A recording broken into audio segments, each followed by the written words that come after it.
What is crack-a-lackin', Hardwood Knocks listeners? I am Dan from Valley, coming at you unfortunately without my co-host Adam Frommel this time, who needed to cancel last minute again because he had the second dose of the COVID shot. So he won't be joining us today, which means that I have to go through an NBA mailbag solo, but that's still fun. If you are listening in locker rooms, I know people tend to not join rooms when there's only one host, feel free to speak, ask questions in the chat. Do have a bunch of questions teed up. Also have Nets Bucks on in the background if you have any questions about that. Won't talk necessarily scores. I'm not going to play-by-play this because it'll be super dated by the time that it, airs. However, we do have a ton of questions, so let's not mince words. Let's get right into it. Going to start with a question from Brendan McKay 9 at Brendan McKay 9. Is Rudy Gobert having an historically good defensive season or just pretty good? I feel like it's really difficult to measure historical defensive impacts just because we don't have the access to the stats, and I don't even know if you could adequately quantify defense anyway, even if we had if everyone had access to all these stats that are behind, their proprietary stats, basically. So that gets difficult to look at it. I do think he is the defensive player of the year. Still, even as I've thought the Jazz have struggled over the past month or so, they're still like first in defense over the past month or something, or second. Just wild at how much of an impact he can have.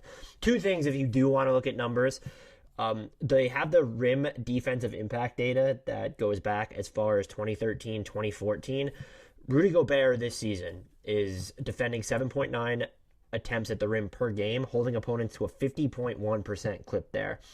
If you use that sample size between 2013 and now, only one other player has done the same, whereas he's averaging as many shot contests at the rim as Rudy Gobert and then holding opponents to 50.1 shooting or lower. It's actually this year's Miles Turner, and then Rudy Gobert himself did it last year, and that's just it. Those are the only ones in that 8-year sample size that we're working with here. I do think it speaks to how much of an impact he's definitely having, and also just how more common it is, or maybe it's getting a little bit more common. We have these higher volume rim protectors, and teams are really going to funnel guys towards them. And right now, I would argue that Rudy Gobert and Miles Turner are just the two guys that are going to do that. Also, just if you want numbers, he is on pace to have a block percentage comfortably above 7 while logging more than 2,000 minutes. That has only been done by 12 players in NBA history thus far. Sean Bradley, Mark Eaton, Marcus Camby, Dikembe Mutombo, Theo Ratliff, Hassan Whiteside, Manu Bol, Serge Ibaka, Alonzo Mourning, David Robinson, Tree Rollins, and then Miles Turner. Not like a who's who of all these necessarily elite defenders, but some pretty good company. The fact that his block rate is so high, when that's not even necessarily the thing that he's best at, it's deterrence more so than even just, it's probably equitable. I shouldn't put it that way. But he just dissuades people from trying to do anything at the rim. And that's where his value lies. Also, his value lies in just the sheer volume that the Jazz can direct so many ball handlers his way. Let's keep this rolling. We have a bunch of questions about the Nuggets, most of which are about Nikola Jokic, who I might have Jokic fatigue on this podcast, even though he's one of my favorite basketball players to watch at the moment. Let's start with the bigger picture one, and then we'll loop all the Nikola Jokic ones together. At 1933 was a bad year. That is Fred asks, how legitimate will the Nuggets be without Jamal Murray in the playoffs? That's a really fair question. I think that they are still going to... They've proven they're already a great regular season team still. They're 9-1 since Jamal Murray tore his left ACL. I am of the mind that the playoffs are going to be a different animal, and you don't have someone who can replace all of Murray's shot making, from scratch creation, and then table setting for others, and then also just a two-man game with Jokic. I don't know that there's anyone else on the roster who's going to be able to replicate that. It sucks for them that they're also dealing with an injury to Will Barton at the moment. You'd like more of a sample size with as many of these other main guys as possible without Murray. Michael Porter Jr., though, is making another leap, having after made like 2 or 3 of them, it feels like, right before our eyes. In the 10 games since Murray went down, he's averaging 25.6 points, shooting 62.7% on twos, 51.3% on threes. Just absolutely ridiculous. Getting to the line slightly more, which I think is good, still at only 3 attempts per game, but that's up from 2.5. And so if he can just get to the line more, if you're going to have the ball in his hands more, that will help you a little bit too. I do think if you want to still register as that foremost title contender in the West, where you don't want to be considered the least likely of the 5 main contenders in the conference to come out and get a title, you're going to need more of Michael Porter Jr. self-creation. 20.4% of his field goals made were going unassisted before Murray's injury. That's ticked up to 24.2%. In the past 10 games. That's, it's noticeable. It's not insubstantial, but when things bog down in the playoffs, in crunch time, 1-possession game, can you go to him? Is he going to be able to generate a shot from scratch and hit them in those situations? I think he could. I don't know if that'll necessarily happen this year, but he absolutely is the player prototype to do that. What I will point out, though, is Nikola Jokic has been one of the clutchest players in basketball this year. In the final 2 minutes of 1-possession games, DeMar DeRozan is the only player who has made more shots in those situations, which is pretty flippin' amazing when you really think about it. Jokic is also getting to the line a ton in those situations. He's tied for 6th place in total free throw attempts during those clutch situations. Again, these are high leverage moments. I'm even narrowing the crunch time criteria, just 1 possession in the final 2 minutes. And so to have someone who can get to the line, who's not just taking jumpers or posting up, like he's putting the ball on the floor. And that was a thing before Murray's injury, more of a thing now after Murray's injury, of course. So I'm not counting out the Nuggets anymore. I was going to put them in the bottom 5 of those 5 teams. I think they're going to wind up being better. I mean, this might have a lot to do with matchups too. I think they might need to be higher than that, but as of right now, I wouldn't be prepared to put them in front of any of the other teams, if that makes any sense. What I will say is that they're going to be more threatening than just this. If you thought they were going to be a first-round stepping stone, if they have to face the Lakers in that 3-6 matchup, or if it ends up, they're in 4th and they're facing the Mavericks, who are in 5th right now, they're not. That's not happening. If they face the Mavericks in round 1, I would pick them to beat the Mavericks. If they face the Clippers, I don't know. If they face the Lakers, I'm probably picking the Lakers just because of LeBron. Still, to lose a player of Murray's caliber, especially on offense, even though he's made some defensive improvement, and still be in that discussion is absolutely massive. So let's get to these questions about Nikola Jokic, a couple of which I laughed at. Dumb Zach at Michael Scarn 770 asks, who do we want to pretend is the MVP over Jokic this week? Kevin Porter? Pretty sure he's referencing the CP3 talk that's sort of been drummed up of late. I do find it funny that there's this, and then Steph's been thrown in there, that there are these, everyone's constantly searching for that next narrative, that next MVP type candidate. I don't know that we're going to be able to throw anyone in there. The Celtics are getting kind of sort of frisky. Like, is Jason Tatum, after dropping 60, going to be thrown in there? Saying that he needs to be in the top 5 for consideration. That seems to be, I don't know that it's been, Stephen Curry needs to win over Jokic. Chris Paul needs to win over Jokic. Although some people are making that argument because the Suns have the best record in basketball, or the second best record in basketball. I forgot Utah had a half a game on them at the moment.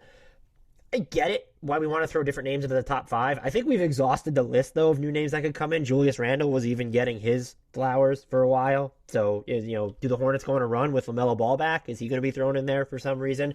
Have not seen a push to get any Jazz players in there. And I think that Rudy Gobert, there's only a 5-man ballot. I'll go 10 deep, and he will make the top 10 for me.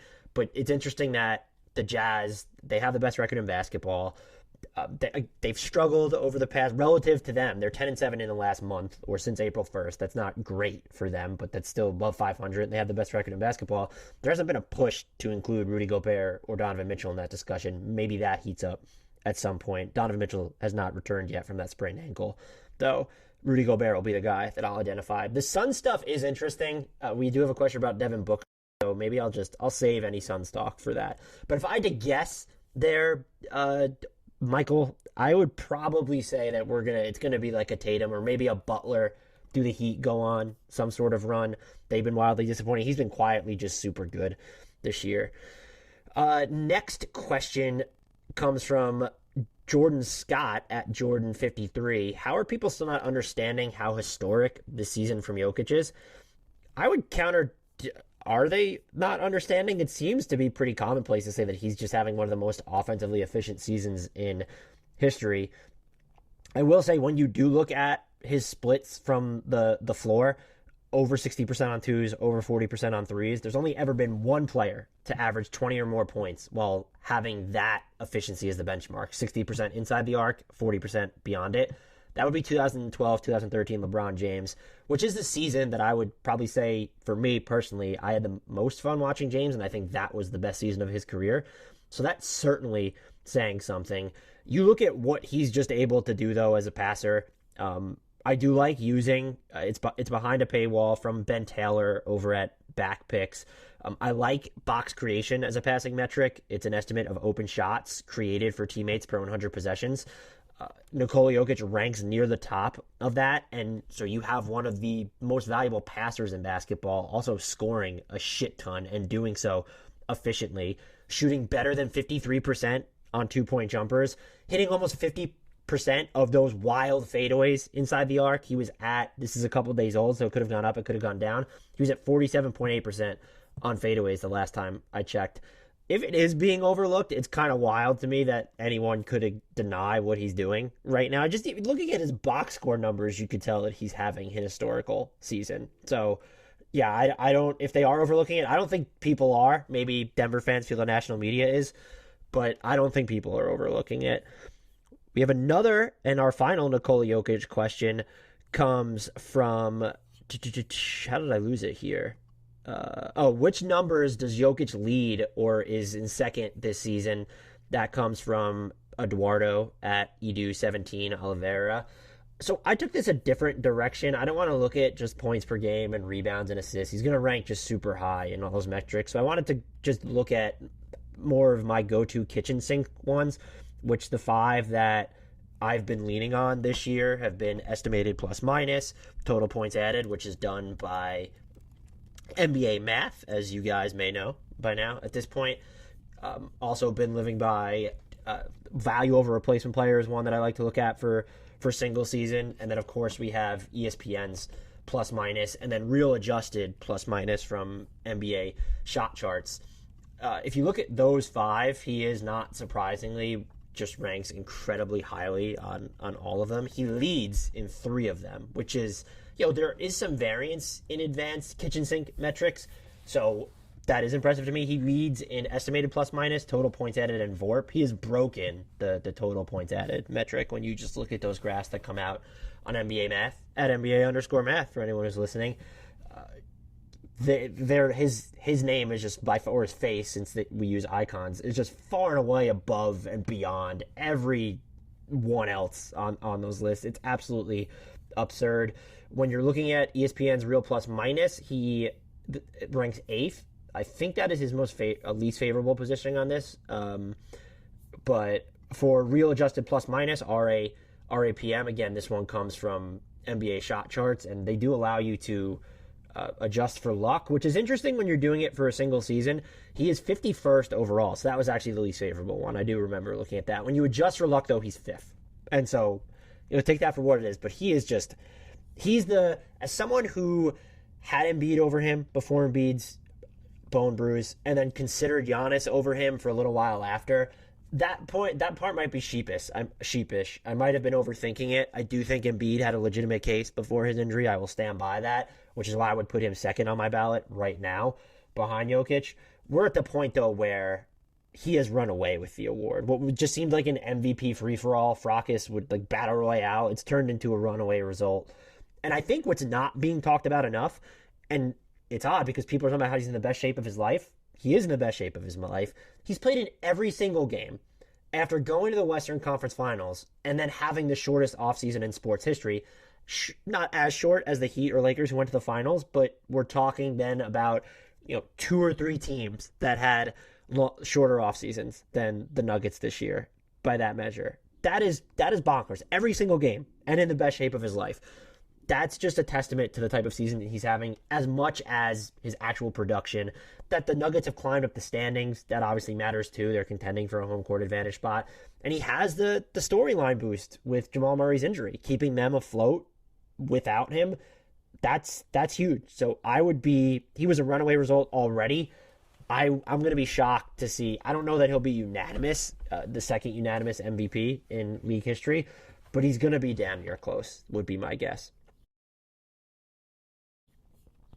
We're going to move off some Nuggets talk. Sorry to disappoint everybody. This question was so unbelievably tough, and I'm happy that, it wasn't asked about the entire All-NBA rosters, because centers are easy. The three centers are going to be Gobert, Embiid, and Jokic. That's just a given. But the guards are a hellscape of talent, is how I put it on Twitter.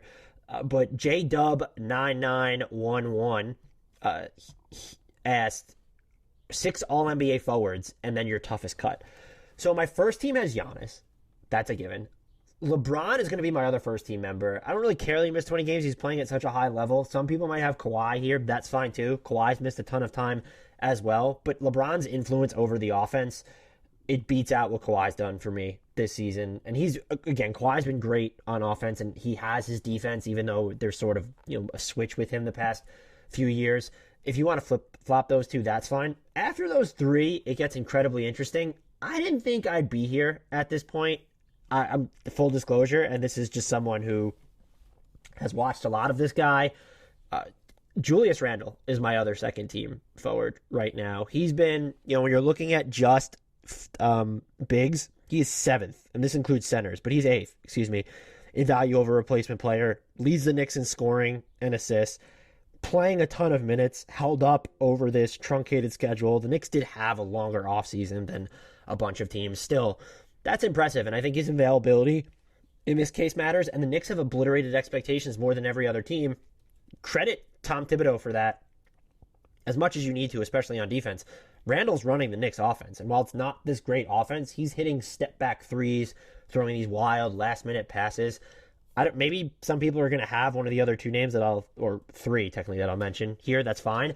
I think Julius Randle has become all-NBA consensus now.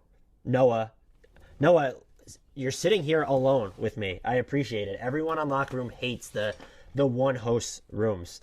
Shame on Adam for getting his second COVID shot, right, guys? But Noah Odich sent the gift of Randle flexing. I think he's all-NBA consensus. I would be shocked at this point if he doesn't make one of the three teams. My third team is Jimmy Butler, who's missed time, and that's probably why I haven't bumped him up above Julius Randle. He'd be the player most likely to do it. Just a monster on defense, and we're probably not, and it's not even probably, I need to stop hedging here. We're not talking enough about the season that he's having. Miami's offense is, I would say, cataclysmic. Okay. It's a catastrophe. Let me stop trying to use big SAT words that I can't pronounce while I'm trying to stare at 3 different screens at once. It's bad, but he's having basically a career year on offense. 21.6 points per game. That's the third highest of his career. Career high 7.2 assists per game. Shooting 53.7% on twos, which is incredibly impressive because people know he's not shooting threes this year. Only 2 attempts per game, hitting them at a 20.7% clip. Is he going to shoot like 80% in the playoffs again or whatever it was last year? That's a possibility. And then he leads the league in steals, but he's also just mind-meltingly competitive on the defensive end as well. The last spot was the toughest. I think the 5 guys I named, you can put them in whatever order you want. I think Giannis is the guy that you look at and say, okay, well, he has to be on the first team. Everyone else can be fudged around a little bit. I think you could say LeBron and then Kawhi. They have to be either first or second. But this was just the spot, that second, third team spot that was most malleable for me. And I went with Jason Tatum. He's been really good for the Celtics this year, even though they've missed by preseason expectations. I don't think that's on him. It's what it comes down to is you have Jason Tatum, you have Jaylen Brown. Who's your third best player on any given night? You're supposed to be able to answer that with Kemba, maybe sometimes Marcus Smart. You haven't been able to answer that this season. And Kemba's missed some time recently again, been up and down, hasn't really been able to put together any real momentum though, was shooting under 32% on 3 over his past 12 games before his most recent injury. It's an issue. And you have now on just in the what should be the meat and potatoes or even just the back end of the rotation, you're relying on guys that maybe you wouldn't in an ideal season. Peyton Pritchard's been good, but is that someone that you are going to want to play heavy minutes in the playoffs? You have Aaron Naismith, who has picked up his play a bit, played some pretty good defense the other night, by the way. in the game I was watching, I can't remember who they were playing, so I apologize for that. I've reached this level of just trying to keep track of lineups and who's available and who's not that I forget matchups and even games I've watched, which probably doesn't bode well for the projects that I'm in the middle of working on. I just don't, and maybe Evan Fournier, that experiment clearly has not gone as smoothly as they would have preferred at the trade deadline. You still make that deal, by the way, 10 out of 10 times because they picked him up for basically nothing. And I don't know that they still have part of the traded player exception left. I don't know who else they were going to get over before it expired that was better. They still have a higher ceiling than the Celtics. I just don't view what their struggles have been, the uncertainty. That's not on Jason Tatum or Jaylen Brown, really. I guess you can criticize Tatum for not being more of a natural playmaker, even though he's improved a great deal there. He shouldn't, who Jason Tatum is, though. That can't be the expectation. He's not supposed to be Nikola Jokic. He's not even supposed to be Jimmy Butler at this point when you're looking at that passing type jump. He's been clutch for them, getting to the line a lot. I narrowed the crunch time criteria, as I said before. One possession games in the final 2 minutes. He has been to the line a bunch in those situations. He is tied for third place with Devin Booker there. He is also shooting not so well from 3 of 9 in those minutes, but he is also 12 of 17 on twos in those minutes. That's wrong. 12 of 23. 12 of 22, excuse me. That's huge as well. What he brings to you defensively can be really disruptive. I shouldn't say never, but he doesn't always defend the best guy. He can be really, really disruptive off the ball, good help defender, and he can hold his own on it.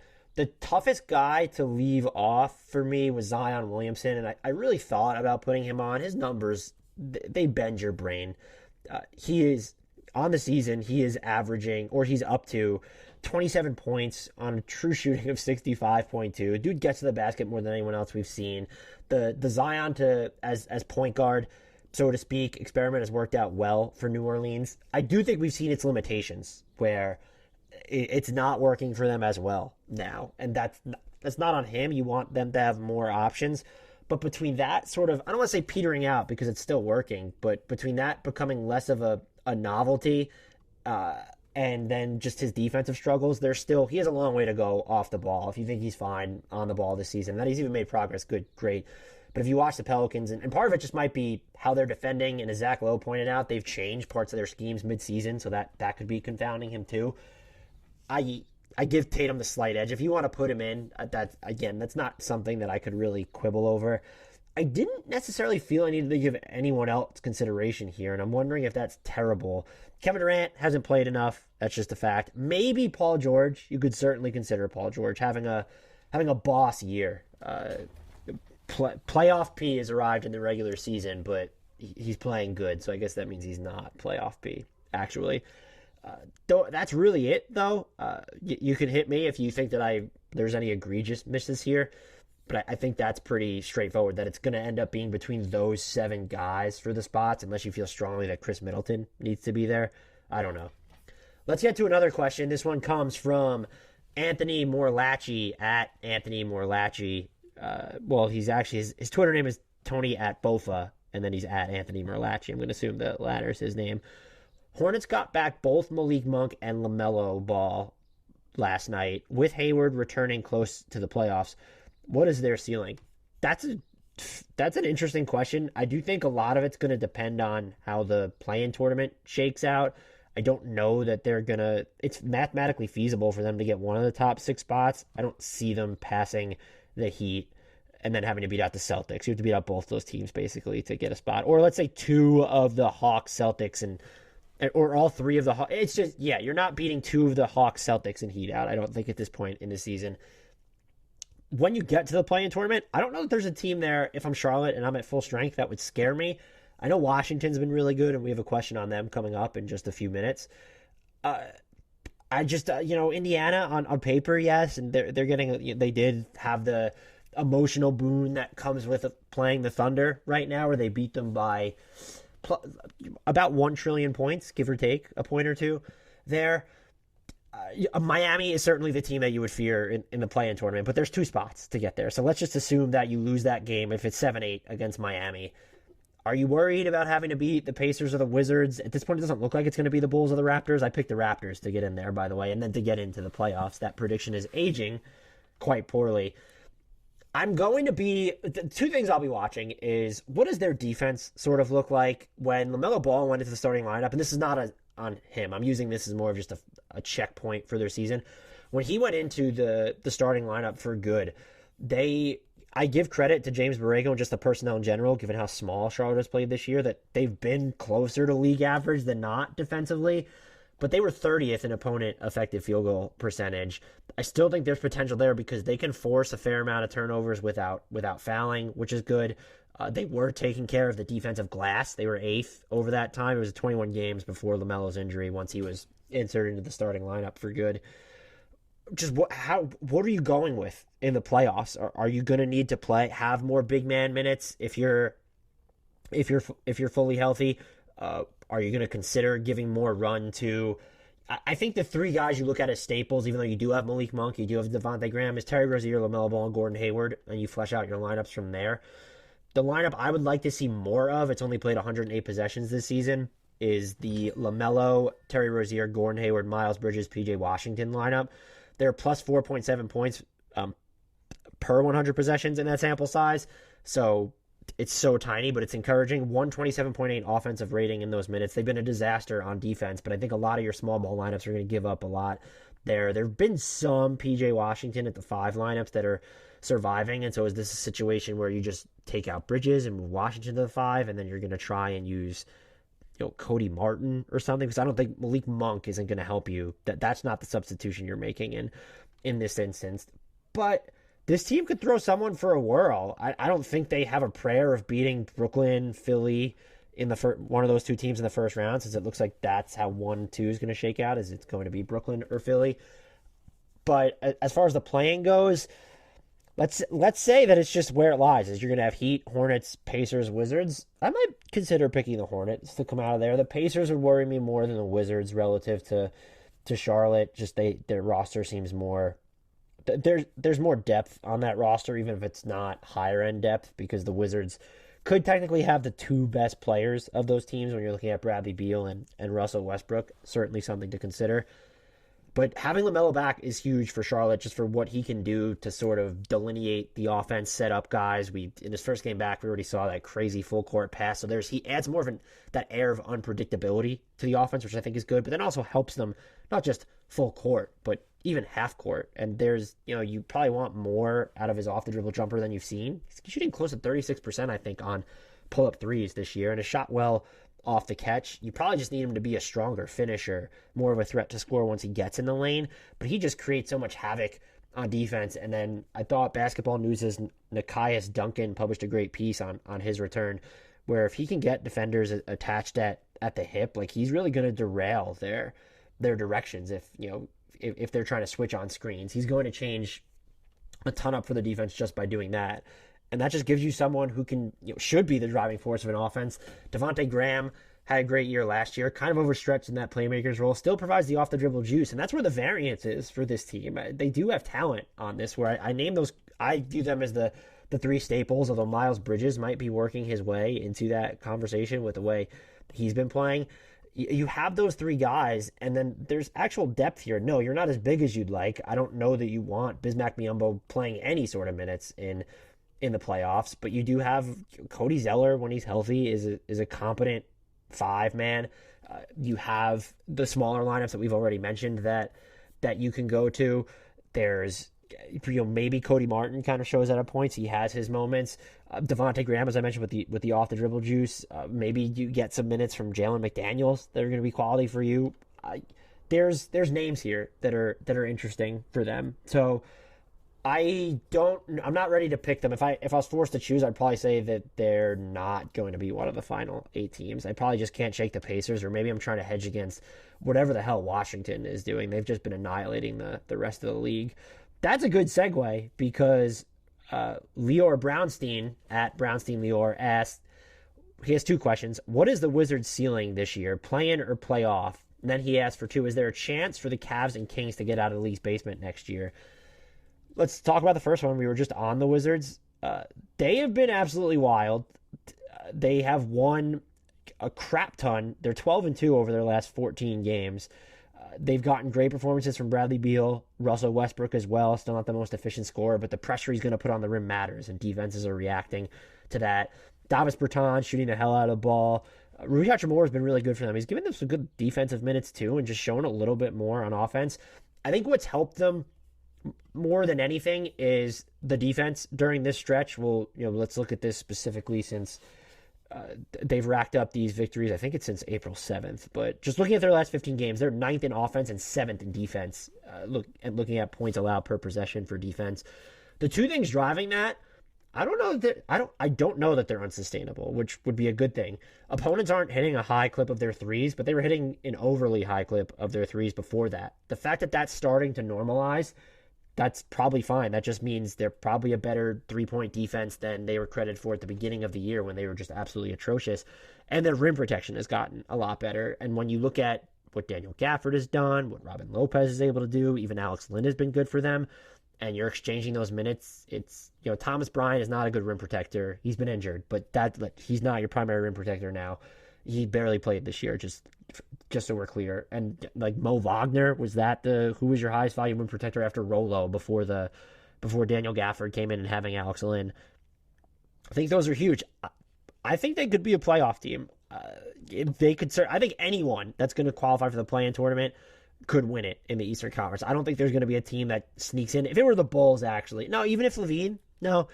The Raptors, Bulls, Wizards, Pacers, Hornets, Heat. If you told me any combination of those two teams were in, unless it didn't include Miami, I'm going to buy it because I would pencil Miami in. So maybe that's the real surprise there. But I think their ceiling is playoffs. They're not beating. I'll look at this through the context of if they get in, they're going to play the Nets or the Sixers.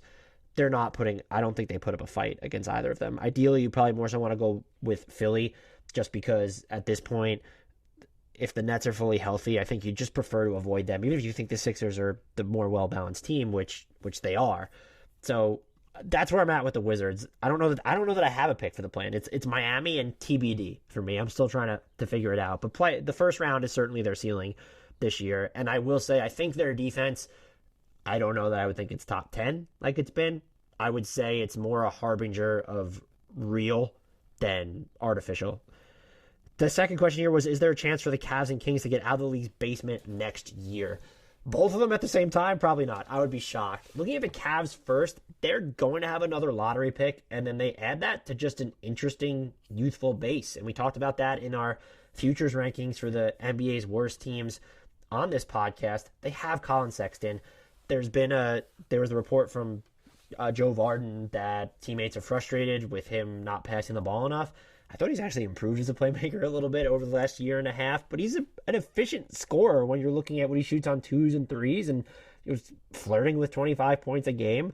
I think that matters. Darius Garland's gotten a lot better, hitting a good clip of his pull-up threes this year. Looks like he has more control over the offense when he gets in the lane. The game feels like it slows down when he does that, which I translate to mean it's slowing down for him, and he is able to manipulate defenses more. Isaac Okoro is the real thing on defense. Super active. Can he find his offensive role? That's very much TBD as well. They haven't really been super healthy, but looking up front, you do have Kevin Love, Larry Nance Jr., Jared Allen, for whatever that's worth. I don't know how many of those. Jared Allen will certainly be here. Fantastic rim protector. Shown a little bit more as a passer with Cleveland. And isn't someone, do you want to call him matchup proof? No, because I think Rudy Gobert has even shown in certain games, for certain moments, against certain lineups, he's not matchup proof. You will never do that over an entire series. I want to make that clear. But it can be tough for the more traditionalist, a pure five, let's call it. Jared Allen, though, is more mobile than a lot of his peers there. Is Kevin Love still in Cleveland next year? What is this team's path out of the basement? Does it include keeping Kevin Love and Larry Nance Jr.?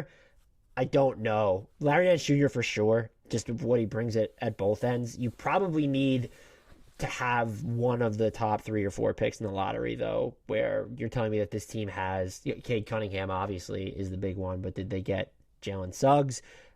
So if you add one of those top 4, top 3 guys, I think that's their quickest path out of the basement. And then you probably have to keep the rest of the roster intact. I don't know that you're getting, maybe you can still move Love. I would say you have to keep Larry Nance Jr. if you want to be good already.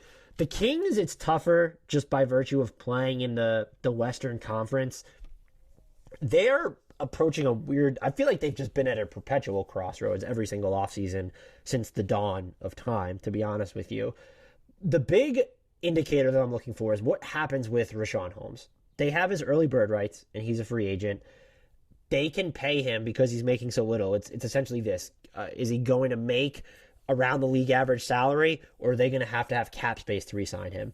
If they're going to pay him around the league average salary, that's about $10 million right now. I think he goes for substantially more than that, in which case they need to carve out cap space, in which case they need to shed money.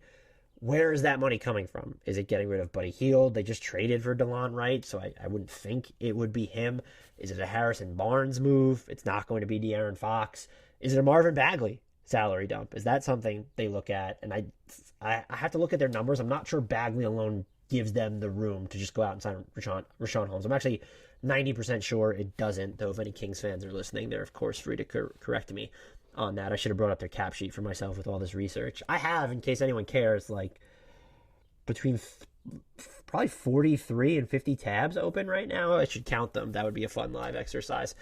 Anyway, if you don't bring back Richaun Holmes, I think it speaks to more of a gradual process. I then would not predict them to come out of the basement. I don't know that I would predict that anyway. I think Tyrese Haliburton is really fucking good. Tyrese Haliburton might be an all-star. I want to make that. Everyone thinks that there's limited room for growth, that he's more of just an all-around complimentary player. I don't know. When I see him hit step backs or kind of just butcher defenders when he's working off the dribble, but it disarms you because it's not super explosive. When I watch him break up passing lanes, when I watch him, I don't know if you want to call him a lockdown defender, but being able to hold his own in a lot of one-on-one situations, he might be an all-star. You're getting to, let's say, the De'Aaron Fox level, or maybe slightly just a tier below that. And if you're having two top 25, top 30 players on your team, that's a good place to start your rebuild. I don't know what you flesh it out from there, though. If you don't bring Richaun Holmes back, who are you replacing him with? Number one. And you can look at any of the number of Flyers that you have on the roster right now. Hassan Whiteside probably comes back pretty cheap for them. They've also given looks to Damian Jones.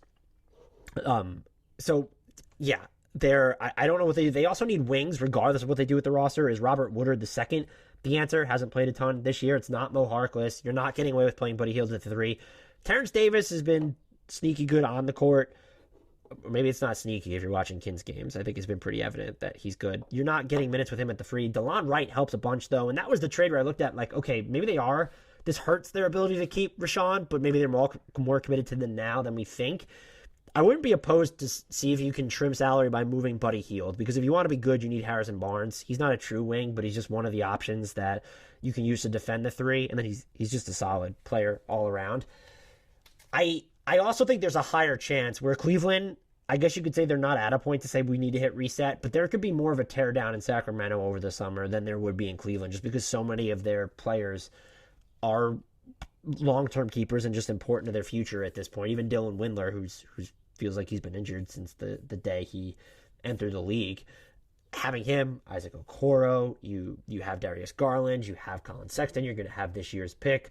I think Cedi Osman, it's safe to say, is not going to be a part of the long-term plan. He might be the single least valuable NBA player this season. If you're looking at players who actually get minutes, they have Lamar Stevens and Dean Wade that they've been monitoring. Jared Allen I already mentioned. So they're kind of they're rebuilding already. And you could attach that label to Sacramento, but they're also still, they've been chasing the play-in, and they have that more veteran presence, which is a weird thing to say when Cleveland has Kevin Love on their roster. I think, though, if I had to pick which one's more likely to be a playoff team next year, the easy answer is Cleveland, because Noah Odich says Lamar Stevens, the GOAT. I think, look, that was smart for them. They've made a lot of understatedly smart moves, and I think Colin Sexton might be one of them. I don't understand the hate. If he was my only point guard, yeah, you could moan about his passing numbers, which I still just don't think are terrible. They're set up well, and they would be the easy answer to this question that I'm asking myself. Which of these teams has a better chance of making the playoffs this year? I'm going to say the Kings. I love Richaun Holmes and Tyrese Haliburton and De'Aaron Fox, for anyone who listens to this podcast, that much. And there's like the outline of a team ready to compete now with their top 4 guys in Barnes and then the 3 I just named. I'm not trying to dump all over Buddy Hield. I don't know that he's that mission critical. His shooting certainly is.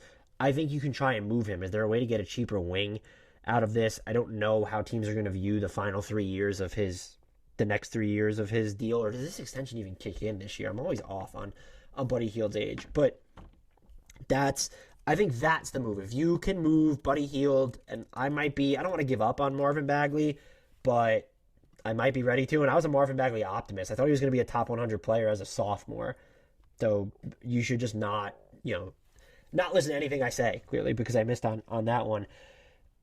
Is the final 3 years and roughly like 60-something million of Buddy Hield's deal, can you get net positive value for that while also trimming salary? Or not net positive value, can you trim salary or get somebody back who plays? I do not know. But that would be the move to consider. The Kings won't make the playoffs if Luke Walton is still the coach, Noah Odich says. Yeah, you're right. That's fair. He's not. I'll be shocked if he still has a job with the Kings next season. Some of his rotations just don't make sense. The Kings are playing faster, but it still feels like they're not playing fast enough. So, yeah, those are the two things. You need to keep Richaun Holmes and get rid of Luke Walton, and then I'll be more inclined to pick the Kings to make the playoffs next season than the Cleveland Cavaliers. Let's get to this question from Dilka Siramana. I apologize if I butchered that, and the @ is just like the name. Since we've seen Andrew Wiggins play defense and the Warriors are 4th in defensive rating over April, who is the worst defensive rating this season? It was the team that we were just talking about, the Sacramento Kings. It's by a fairly wide margin. It's by more than 2 points per 100 possessions, which this late in the season it's almost impressive how bad that is. I don't look at that team and think that they should be this bad on defense necessarily. De'Aaron Fox, not a great defender, but he's fine. Like for point guards, especially if he's not someone you have to move around, would be my point. Tyrese Halliburton is good for a rookie. Richaun Holmes is not going to be the anchor of a top tier defense, but he's a quality rim protector. He can be pulled outside the paint without getting absolutely roasted. Harrison Barnes, rock solid positional defender against the 3 and 4. Feels like this team should be, but they have Mo Harkless now. They've had stretches where it's like, okay, earlier in the season they were switching for no reason and getting absolutely barbecued in those instances. But they have the league's worst defense. What's interesting is, Dilka mentions the Warriors. They're 7th in defensive rating on the season, which is great. And I want to be clear, I'm not a big fan of applying lineup ratings to what that would rank across the league. And I'm not a big fan of cross-year comparisons. When we say Dallas had the best offensive league history last year, what was their offensive rating relative to the league average? That's what I'd be more interested in. Then compare that to other offenses relative to the league average in their seasons. So I'm kind of being a hypocrite by using this, but just a testament to how good offenses have been this year, or how poorly defenses have been, however you want to spin this. The Warriors' 7th place defensive rating this year, which is, I believe it's 111.2. Yeah, it's 111.2. Would have ranked 17th last year. That's just food for thought as we get into next season. Maybe it's going to be a similar situation the next season, because I imagine that the NBA is still going to be trying to play catch up with itself, where they're not starting directly on time. And if they are, oh my God, another shortened off season. Let's hope that there aren't a ton of injuries as the result of that. Next question comes from Suns Burner. I promised a Suns question, and here it is. Does Devin Booker's defensive stats reflect his on-court improvements?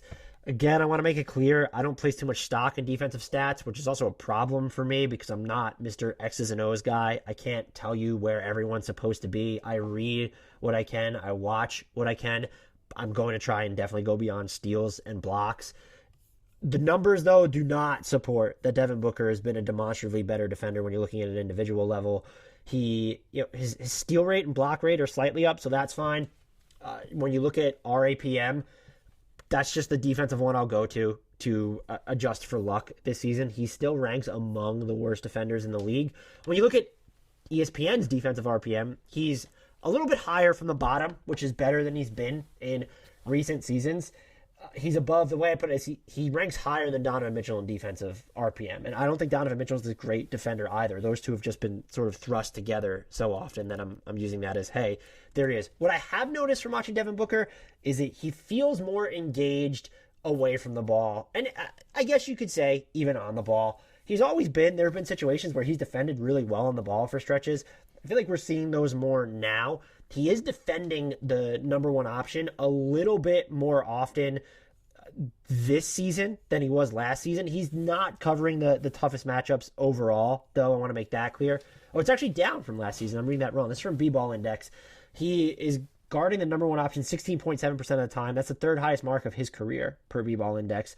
That's not huge. They're putting him on, that he can either chase guys around or he's going to be on the standstill shooters. That's fine. You have the personnel when you have Mikal Bridges.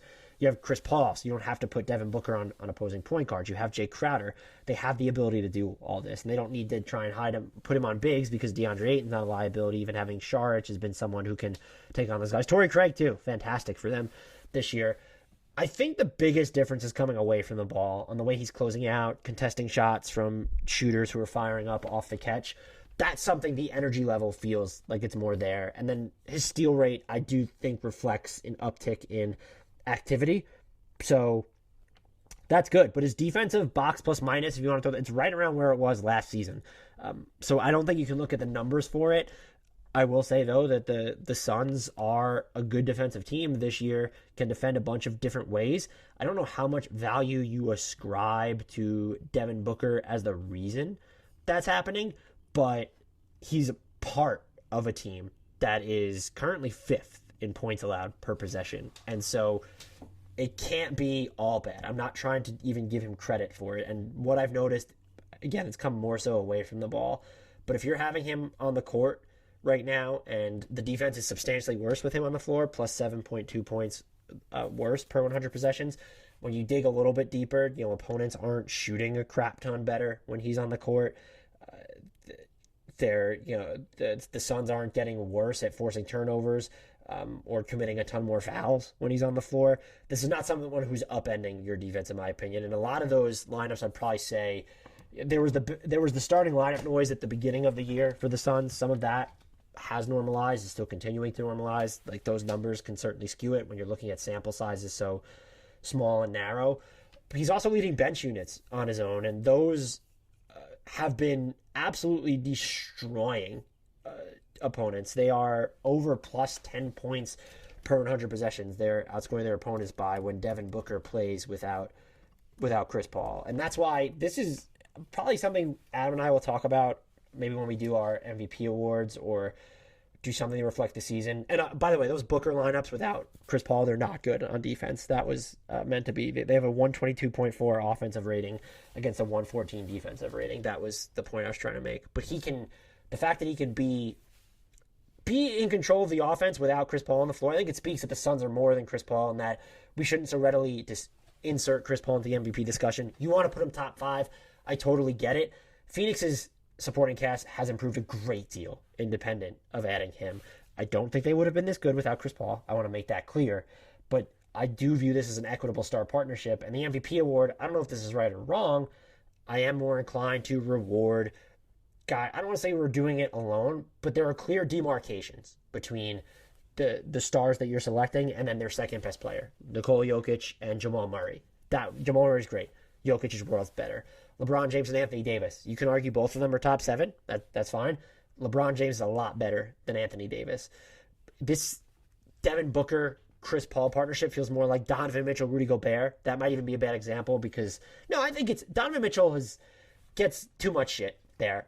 They feel like an equitable partnership. I mentioned Durant and Harden. Like that's what I'm looking at when I see Chris Paul and Devin Booker. They're so equal. The other thing, by the way, Devin Booker draws double teams on a higher percentage of his possessions. Chris Paul is drawing more double teams per game, but he has the ball in his hands more when you're looking at the raw possessions totals. On the percentage of their possessions, Devin Booker is is being double teamed more often by that metric. And the Suns, this is a few games old. I would have to go back and look at these numbers. They're averaging 1.19 points per possession when Devin Booker is double teamed. That's also a nod to his shot making. First and foremost, it's a nod to how good he would be, how good of a playmaker he's become. And I don't want to use this equivalent, but 1.19 points per possession is about the second or third best offense in the NBA. And so the fact that he draws that much attention on the ball, and then what he does away from the ball, a good cutter, that they've also used him more in those situations. There was this stagnancy at the beginning of the year where they weren't using him that way. And he's had to change his role when you're looking at the percentage of his shots that are coming off assists. He is playing off the ball more. That's an adjustment. And so I feel like I'm not trying to downplay what Chris Paul does. I just feel very awkward that nationally there seems to be this willingness to dismiss so much of what Devin Booker is doing. So that was not the question. The question was just about the stats for Devin Booker defensively. That's where I'm at on Devin Booker. Hopefully you appreciate those thoughts. Let's get to see if I can do a couple quick ones that I do not have in the document because I got through these way quicker than I thought I would. But we have one that this is definitely simple enough. How many three-pointers has Stephen Curry made? That comes from Nerdine Shehu. Stephen Curry this season has made a total of 291 three-pointers to lead the league. His career best is 354. It came in an 82-game season, in which he played only 69 games, by the way. His career best is 402. What am I doing? That's 2015, 2016. I don't know if could his full season pace of Stephen Curry ever catch that? That might be something to watch next year. If you're interested in what he's made for his career, he's made 2,786 three-pointers for his career. I can confirm that is a great many three-pointers. I'll actually, as we get to the next question, I'll look up what that really ranks all time for anyone who cares about that. But yeah, that was a pretty fun question. What else do we have here? Oh, John Cusack. We've already answered this, but just so I'll at which All-NBA team is Julius Randle on? I think it's second. It's second or third. I think it's second, though. That is subject to change. Lasner Sport asks, which teams don't fear the Heat? And are Westbrook and CP3 All-NBA? Fuck, I was asked about an All-NBA guard question. Let's tackle the first one. Which teams don't fear the Heat? If you're talking about a potential first-round matchup, I don't think Brooklyn or Philly is going to fear the Heat. Maybe Philly more so than Brooklyn because of what Jimmy Butler gives you in crunch time. If you're Miami, that Philly once had and does not anymore. I don't think Brooklyn is going to be scared of them. I don't think Milwaukee is going to be scared of them. Milwaukee's probably more scared of itself to see if its offense can hold up in the playoffs. And by the by, I think it will. Now, if you're a fellow play-in team, yes, you're scared of the Heat. Charlotte, Indiana, Washington, Chicago, Toronto.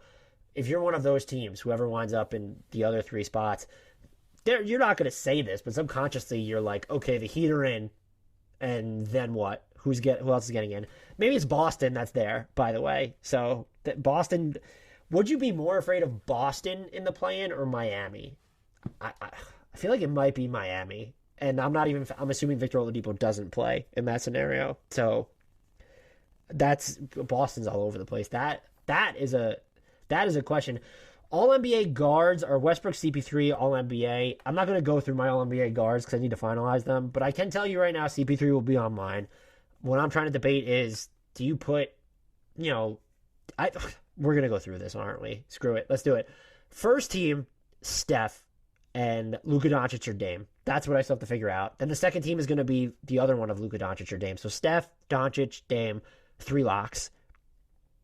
I'm going to have Booker or CP3 on my second team. I haven't decided which one yet, and I think the other one's going to be on my third team.